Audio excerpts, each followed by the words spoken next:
யாழ் பல்கலைக்கழக நுண்கலை பீடத்தின் சித்திரமும் வடிவமைப்பும் துறை மாணவர்கள் இன்று கவனஈர்ப்பு போராட்டத்தில் ஈடுபட்டனர். 3 அம்ச கோரிக்கையை முன்வைத்து யாழ் மருதனார் மடம் பகுதியில் அமைந்துள்ள ராமநாதன் நுண்கலை பீடத்தின் பிரதான வாயிலை மறித்து மாணவர்கள் போராட்டம் நடத்தினர். கற்கை நெறியினை மேற்கொள்வதற்கான உபகரண வசதிகள் இன்மை, அரையாண்டுக்கான பாடத்திட்டங்கள் நிறைவு பெற்றுள்ள போதிலும் இதுவரை பரீட்சை நடத்தப்படாமை மற்றும் நுண்கலை பீடத்துக்கான இணைப்பாளர் ஒருவர் நியமிக்கப்படாமை போன்ற கோரிக்கைகளை முன்வைத்து இந்த போராட்டம் முன்னெடுக்கப்பட்டது. தமது பிரச்சனைகளுக்கு தீர்வு வழங்கப்படும் என உறுதிமொழி வழங்கப்பட்ட போதிலும் இதுவரை தீர்வு வழங்கப்படாமைக்கு எதிர்ப்பு தெரிவித்து யாழ் பல்கலைக்கழக நுண்கலை பீடத்தின் சித்திரமும் வடிவமைப்புத்துறை மாணவர்கள் இன்று மீண்டும் போராட்டத்தை முன்னெடுத்தனர்.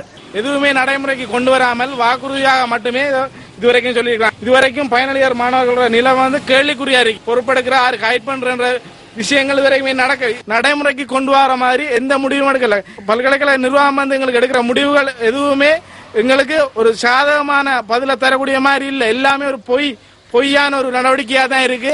யாழ் பல்கலைக்கழகத்துல சித்திரமும் வடிவமைப்பும் துறை இவ்வளவு காலமாக மூடப்பட்ட நிலையில தான் இருக்கு. காரணம் சரியான நிர்வாக முறையில மாணவர்களை கொண்டு போறாங்கல்ல. படிப்புக்காகத்தான் நாங்க வந்தது, படிப்பை விட்டுட்டு நாங்க வெளியில நிக்கிறோம். காரணம் என்ன, எங்களுக்கு தகுந்த ஒரு முடிவை தரல. தமது பிரச்சனைகளுக்கு சரியான தீர்வு வழங்கப்படும் வரை இவ்வாறான போராட்டங்களை தொடர்ந்து முன்னெடுக்க இருப்பதாக மாணவர்கள் தெரிவித்தனர். தொடர்ச்சியா பெரிய இன்னல்களுக்கு எதிர்நோக்கி கொண்டிருக்கிறோம். மாணவர்களாகிய நாங்கள் எந்தவித கவனிப்பார் அற்ற நிலையில காணப்படுறோம். என்ன காரணம் சொன்னா, இங்க பல்கலைக்கழக நிர்வாகம் எங்களை எந்த விதத்திலையும் கணக்கெடுக்கல. இறுதி கட்டமா இந்த மறியல் போராட்டத்தில் ஈடுபட்டிருக்கோம். இதுக்குள்ள பல பேராசிரியர் உள்ள இருக்காங்க. அவங்களை விடுறதா இல்ல. இதுல சம்பந்தப்பட்ட அதிகாரிகள் முடிவு தரும் வரையும் நாங்க இந்த போராட்டத்தை கைவிடுறதா இல்ல. யாழ் பல்கலைக்கழக நுண்கலை பீடத்தின் சித்திரமும் வடிவமைப்புத்துறை மாணவர்கள் தமது கோரிக்கைகளை முன்வைத்து கடந்த 16, 17 தேதிகளிலும் வகுப்பு பகிஷ்கரிப்பினை மேற்கொண்டிருந்தமை குறிப்பிடத்தக்கது.